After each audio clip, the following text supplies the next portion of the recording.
लोकसभा से finance bill pass हो गया है। फाइनेंस बिल पर अपने जवाब में वित्त मंत्री निर्मला सीतारमण ने बजट पर उठाए गए सवालों का जवाब दिया। सीएनबीसी आवाज़ की खबर पर मुहर लगाते हुए प्रॉपर्टी पर इंडेक्सेशन को लेकर जो कन्फ्यूज़न था उसे साफ किया। साथ ही मेडिकल और हेल्थ इंश्योरेंस पर लगने वाले जीएसटी पर सरकार का रुख भी साफ किया। उन्होंने विपक्ष पर सवाल दागा और कहा कि इस मामले में विपक्ष दोहरा रुख अपना रहा है। आइए आपको सुनाते हैं पहले कि प्रॉपर्टी इंडेक्सेशन पर वित्त मंत्री ने क्या कहा। Current amendment that we are bringing is for land and building assets acquired by individuals and HUFs before 23rd July 2024. It stipulates that in the case of transfer of long-term capital asset, being land or building or both, by an individual or HUF, which is acquired before 23rd July 2024, the taxpayer can compute his taxes under the new scheme, which is 12.5% without indexation, and the old scheme, 20% with indexation, and pay such tax which is the lower of the two. Not only we are coming up with an option, we are also saying calculate under both and tell us whichever is the lower, you pay tax on that. So we have given an option, sir. This ensures that no one faces additional tax burden due to this change. Medical insurance के ऊपर GST आने से पहले से हर state में pre GST tax लगता था। ये नया विषय आज नहीं आया है और जीएसटी पैदा होने के बाद नहीं आया, हर स्टेट में था पहले।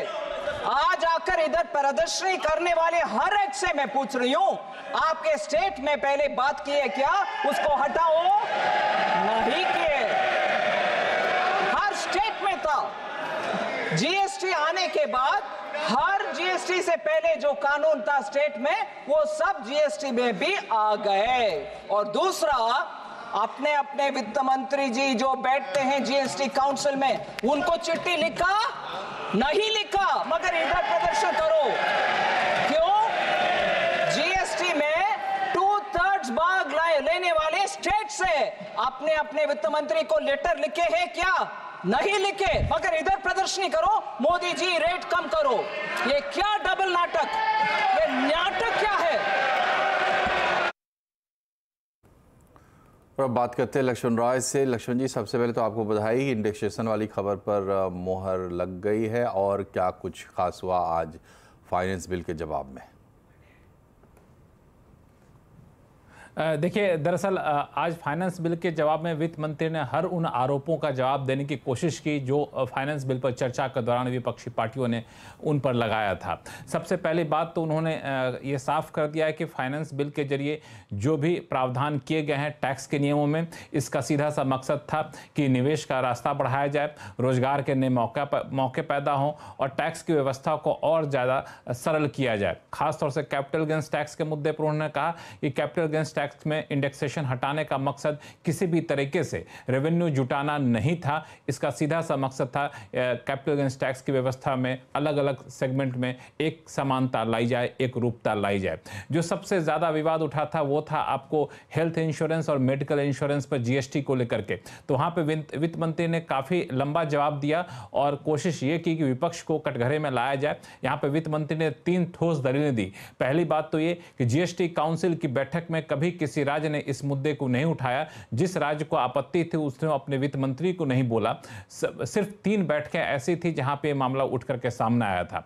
दूसरा, वित्त मंत्री ने अपना तर्क ये रखा कि जो भी प्रीमियम पर जीएसटी वसूला जाता है, 18% का जीएसटी वसूला जाता है हेल्थ इंश्योरेंस पर, उसमें से आधा यानी 9% तो राज्यों के हिस्से में चला जाता है। बाकी जो 9% केंद्र के पास आता है उसमें से भी एक बड़ा हिस्सा राज्य के पास चला जाता है। तो एक तरह से कहें तो करीब 70 से 74% हिस्सा प्रीमियम का जो वसूली होती है वो राज्यों के पास जाता है। तब राज्य नहीं बोलते हैं, अब यहाँ पर राजनीति कर रहे हैं। तो ये एक तरह से विपक्ष को कटघरे में लाने की कोशिश की वित्त मंत्री ने। पेट्रोल डीजल एक्साइज ड्यूटी घटाने की मांग पर वित्त मंत्री ने साफ कहा कि ये दरअसल जो भी राज्य इसकी मांग कर रहे हैं, केंद्र सरकार ने 3 बार एक्साइज ड्यूटी घटाई, लेकिन कांग्रेस शासित राज्यों ने इस पर एक्साइज ड्यूटी घटाने के बजाय अलग अलग तरीके से टैक्स बढ़ाए हैं। तो इन सारे आरोपों का जवाब देते हुए वित्त मंत्री ने फाइनेंस बिल संसद के सामने रखा, लोकसभा के सामने रखा, और संशोधन के साथ ही लोकसभा में ये फाइनेंस बिल पास हो गया। हालांकि सबसे बड़ी खबर यह रही कि long term capital gains tax में जो ऐलान बजट में किए गए थे उसमें एक बड़ी राहत दी गई है। बहुत बहुत शुक्रिया आपका लक्ष्मण जी।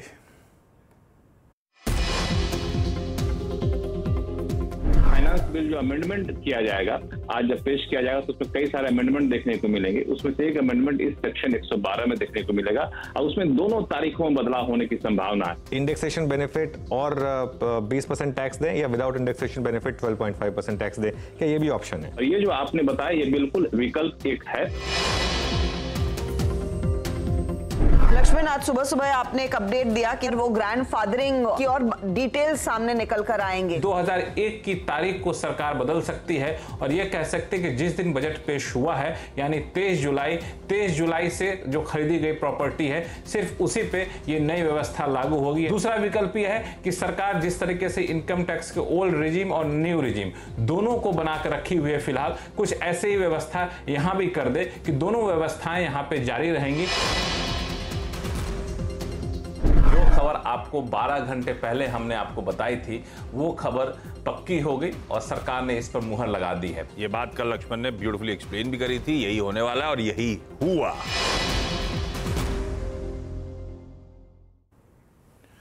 और अब देखते हैं ओलंपिक से जुड़ी खबरें।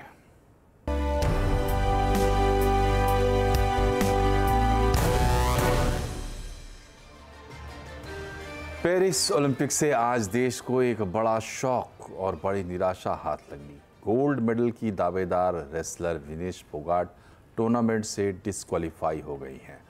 विनेश को 50 केजी कैटेगरी के हिसाब से ओवरवेट पाया गया। फाइनल मैच में विनेश का मुकाबला यूएसए की सारा हाइटब्रांड से था।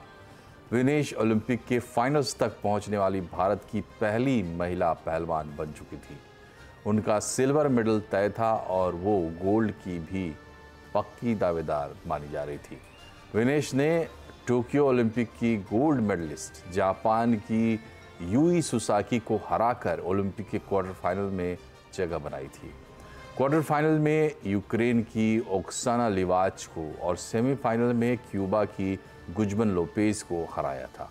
2016 में इंजरी और सर्जरी, मेंटल हेल्थ इश्यूज, खेल संघ की राजनीति से दो हाथ करते हुए विनेश फोगाट स्पोर्ट्स की दुनिया का सबसे ऊंचा जो पायदान होता है वहां तक पहुंच चुकी थी, लेकिन आखिरकार उनके साथ साथ पूरे देश को निराशा हाथ लगी।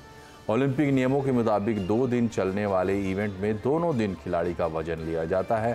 पहले दिन विनेश वेट टेस्ट में पास हो गई थी, लेकिन दूसरे दिन वजन सिर्फ 100 ग्राम ज़्यादा निकलने से उनका सपनों का सफ़र ख़त्म हो गया। और विनेश फोगाट के लिए प्रधानमंत्री नरेंद्र मोदी ने एक्स पर बहुत भावुक पोस्ट किया है और कहा है कि विनेश, आप चैंपियनों के चैंपियन हैं, आप भारत का गौरव हैं और हर भारतीय के लिए प्रेरणा है। आज का सेटबैक दुख देता है। काश शब्द उस निराशा की भावना को व्यक्त कर पाते जो मैं महसूस कर रहा हूँ, लेकिन मैं जानता हूं कि आप रेजिलियंस की प्रतीक हैं। चुनौतियों का डटकर मुकाबला करना हमेशा से आपका स्वभाव रहा है। मजबूती के साथ वापस आओ, हम सब आपके साथ हैं। प्रधानमंत्री ने इंडियन ओलंपिक एसोसिएशन के अध्यक्ष पीटी उषा से भी बात की और अब आगे विनेश के लिए विकल्पों की चर्चा की और कहा कि आईओए विनेश की तरफ से इस फैसले पर विरोध दर्ज करे। वहीं इस पूरे मामले में खेल मंत्री ने संसद में बयान दिया। खेल मंत्री मनसुख मांडविया ने कहा कि इस मामले को लेकर भारतीय ओलंपिक संघ ने अंतर्राष्ट्रीय कुश्ती संघ के सामने कड़ा विरोध दर्ज कराया है। विनेश का वजन 50 किलो 100 ग्राम पाया गया, इसलिए वे स्पर्धा के लिए अयोग्य घोषित की गई। इस मामले को लेकर भारतीय ओलंपिक संघ ने अंतर्राष्ट्रीय कुश्ती संघ से कड़ा विरोध भी दर्ज किया है। नेशनल भारतीय ओलंपिक संघ की अध्यक्षा पीटी उषा भी अभी पेरिस में है। प्रधानमंत्री जी ने स्वयं उसके साथ बातचीत करके उचित कार्यवाही करने के लिए, उचित एक्शन लेने के लिए भी उसको कहा गया है। विनेश फोगाट के ताऊ महावीर फोगाट ने कहा है कि पूरे देश का सपना टूटा है, मगर विनेश 2028 के ओलंपिक की तैयारी करेगी। सुबह वजन हुआ था उसका, जो 150 ग्राम वजन फालतू ज़्यादा रह गया, इसका लोग डिस्पायर होकर। तो इस सिचुएशन के अंदर क्या इंडियन साइड ने अपनी तरफ से जो कोचेस थे उन्होंने कुछ कोशिशें की, क्या हुआ? कोई फर्क नहीं पड़ता इससे, कोई फर्क नहीं पड़ता। ये रूल्स के हिसाब से तो ये हो गई, रूल के हिसाब से। इसमें सही गलत की बात नहीं रहती है, मैं समझता हूँ, क्योंकि रूल्स का इसके अंदर पूरा हवाला दिया जा रहा है। बिल्कुल रूल का हवाला है। अभी मैं जानता हूँ कि आपके लिए बड़ा मुश्किल क्षण है ये, क्योंकि उस गोल्ड पदक तक इतने नज़दीक पहुँच के डिस्क्वालीफाई होना एक बहुत बड़ा झटका है। आपकी आंखों में आंसू आप ऑलरेडी इतने परेशान नज़र आ रहे हैं। अब क्या आगे के लिए क्या रहेगा रणनीति? बस आगे के लिए जो 28 के ओलंपिक के लिए तैयारी करेंगे वैसे। विनेश फोगाट को रेसलिंग के फाइनल से पहले अयोग्य ठहराए जाने पर भारतीय ओलंपिक संघ की अध्यक्ष पीटी उषा ने हैरानी जताई। उन्होंने कहा कि उनको अयोग्य ठहराया जाना काफ़ी हैरानी भरा है। उनके साथ चीफ मेडिकल ऑफिसर दिनशॉ पाडरीवाला ने कहा है कि विनेश को सभी तरह की मदद दी जा रही है। The Wrestling Federation of India has filed an appeal to UWW to consider the decision to disqualify Vinesh, and IOA is following that up in the strongest possible manner.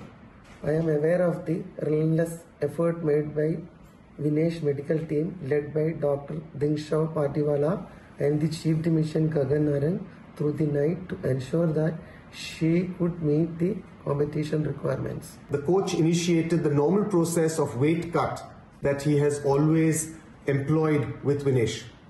This is something that's worked with her for a long period of time. He felt confident that this would be achieved, and over the night we went ahead with the weight cut procedure. However, in the morning we found that despite all of our efforts, her weight was 100 grams over her 50 kilogram weight category, and hence she was disqualified. The IOA is taking every step to ensure that the morale of the contingent remain high. We are sure all Indians will stand with Vinesh and the entire Indian contingent. International Olympic committee की member Nita Ambani ने विनेश फोगाट को लेकर बयान दिया है। उन्होंने कहा कि पूरे देश को विनेश फोगाट पर गर्व है। विनेश फोगाट चैंपियन फाइटर हैं और वो मजबूती के साथ वापसी करेंगी।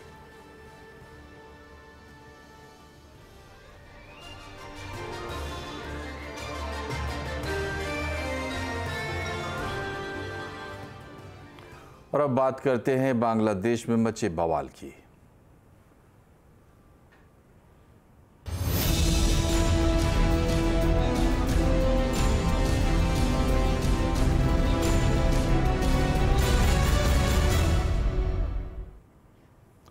बांग्लादेश में तख्ता पलट के बाद वहां सरकार बनाने की कवायद तेजी से चल रही है। नोबेल पुरस्कार विजेता मोहम्मद यूनुस को अंतरिम सरकार का नेता घोषित किया गया है।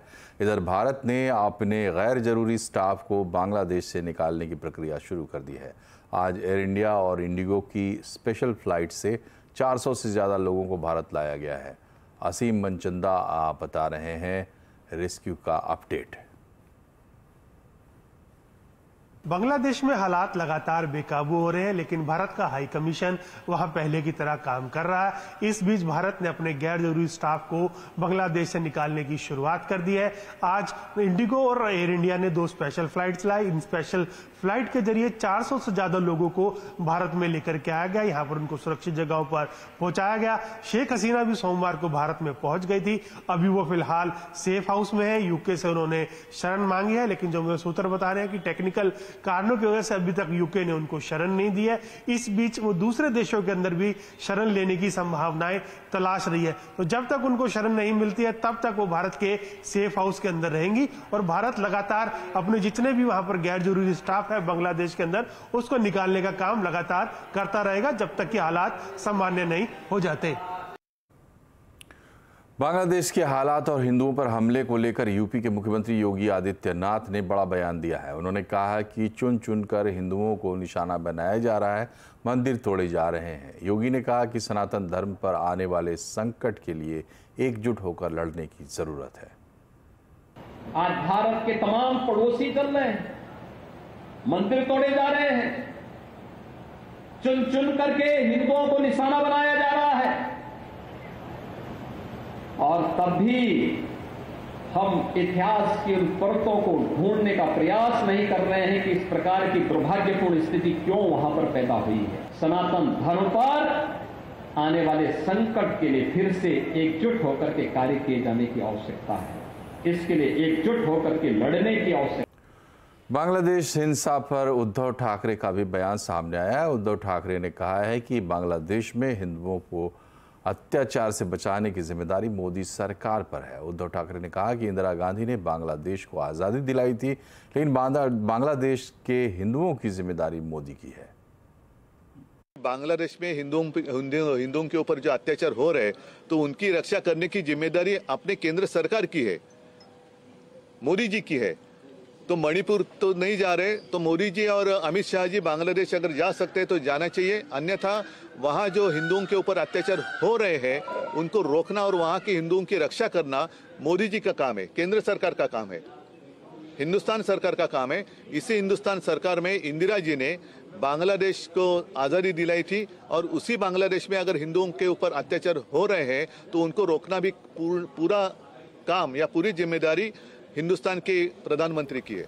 बांग्लादेश में हिंदुओं पर हमले को लेकर भारत में क्यों मचा सियासी बवाल, आज आवाज अड्डा में इसी पर होगी बड़ी चर्चा शाम 7:57 पर।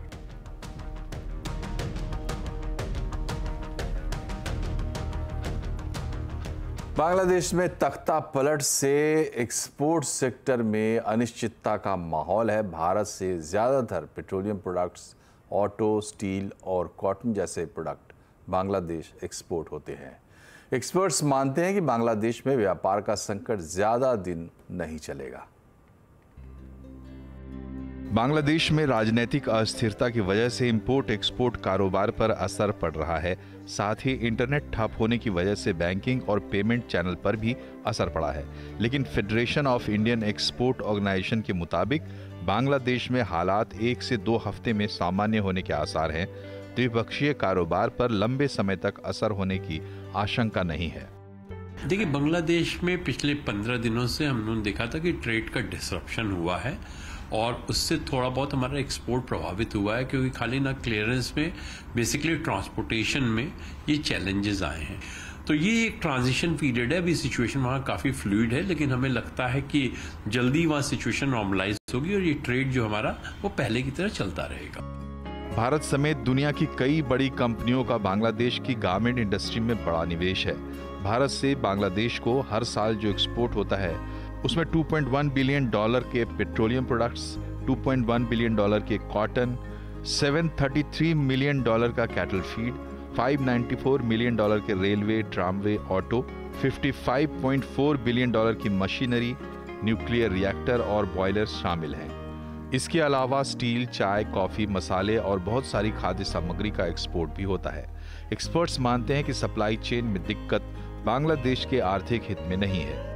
अगर उनकी गारमेंट फैक्ट्रीज या बाकी फैक्ट्रीज इफेक्ट होती हैं इन सब चीज़ों से, जो कि उनका 80% से अधिक ग्लोबल एक्सपोर्ट्स है, तो बांग्लादेश की जीडीपी पर फर्क पड़ेगा। एक्सपोर्ट्स उनकी करीब 20 से 25% जीडीपी है, तो उनको सारी सप्लाई लाइन खुली रखने के लिए कोशिश करनी चाहिए। सस्ता लेबर और लीस्ट डेवलप्ड कंट्री होने की वजह से बांग्लादेश को ड्यूटी में 12% की छूट मिलती है, जिसकी वजह से बांग्लादेश में रेडीमेड गारमेंट की मैन्युफैक्चरिंग लागत भारत के मुकाबले काफी कम है। पिछले कुछ सालों में फॉरेन एक्सचेंज क्राइसिस और राजनीतिक हालात की वजह से बांग्लादेश को भारत से होने वाला एक्सपोर्ट लगातार कम हुआ है। वहीं कॉस्ट एडवांटेज होने की वजह से देश की रेडीमेड गारमेंट इंडस्ट्री बांग्लादेश के मुकाबले काफी पिछड़ सी गई है। हालांकि कुछ एक्सपर्ट्स का भी मानना है कि जो ग्लोबल ब्रांड अभी रेडीमेड गारमेंट मैन्युफैक्चरिंग के लिए पूरी तरह से बांग्लादेश पर निर्भर थे, वो अब भारत का रुख कर सकते हैं। आलोक प्रियदर्शी, CNBC आवाज, दिल्ली। 3 दिन की गिरावट के बाद बाजार आज रिकवरी मोड में दिखा। अच्छे ग्लोबल संकेतों से बाजार का जोश हाई रहा। बाजार में आज चौतरफा तेजी रही। सेंसेक्स निफ्टी 1% से ज्यादा की बढ़त पर बंद हुए। बीएससी के सभी सेक्टर इंडेक्स में खरीदारी दिखी। पीएससी, मेटल, आईटी शेयरों में खरीदारी रही और एनर्जी, फार्मा, रियल्टी इंडेक्स बढ़त पर बंद हुए हैं। ऑटो और इंफ्रा इंडेक्स में भी आज तेजी ही रही। और इसी के साथ यहाँ एक छोटे से ब्रेक के लिए रुक रहे हैं, लेकिन तुरंत हाजिर होंगे। बने रहिए हमारे साथ।